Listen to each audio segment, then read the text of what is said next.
السلام عليكم ورحمة الله وبركاته. الشمار كهوني جرتو بجراتني كسم اللي نموني channelي كنا فاراتاتن سبسكرايب لايك gochuun hojjechuu isaanii jedha. Viidiyoo gabaabduu tokko isin agarsiisaa nafaana bu'a. Namoonni viidiyoo YouTube dalagachuu barbaadanii carqii magariisa qabaachuu isin barbaachisa. Haala kanaani carqii magariisa ergaa dudduuba keessan background keessan akka isinii bareeduu fi carqii magariisatti fayyadamtuu viidiyoo yoo raabdanii achi booda viidiyoon keessan haala qulqullina qabuun bakkaa fi akkatoo isiniif hin mijoofne keessa teessanillee yoo raabdan carqiin duuba keessanii magariisa taanaan viidiyoo ajaa'ibaa dalagachuu dandeessan jechuudha. Amma isin agarsiisa. Kuni masaraa Abbaa Jifaarii. Kain master keessa galtaniiti bakka kanatti fidanii galfattu jechuudha. Achi booda bakka miidiyaa jedhu kana gad rukuttu.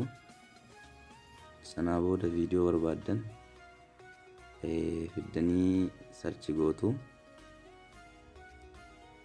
Haala kanaan bakkattuu kana akkasitti dabarsitu.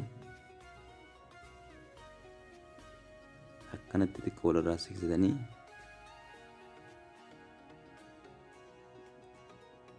viidiyoo keessan abbuttu jechuudha fuuldura iskiriin irratti. Okay, amma akka raayititti goona.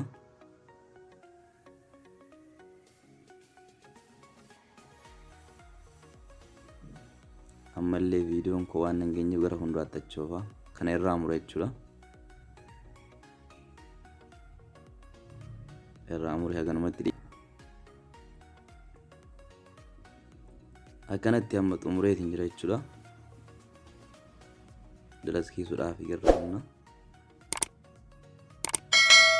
Amma viidiyoon akka ajaa'ibaatti dalagamee jira. Haala kanaan namoonni bakka isiniif hin mijoofne keessa teessanii viidiyoo raabdan carqii magariisa qofatti fayyadamuudhaan viidiyoo YouTube ajaa'iba dalagachuu dandeessan isiniin jedha. Namoonni channel keenyaaf haaraa taatan subscribe like gochuun jajjabeessaa isiniin jedha. Galatoomaa ulfaadhaa.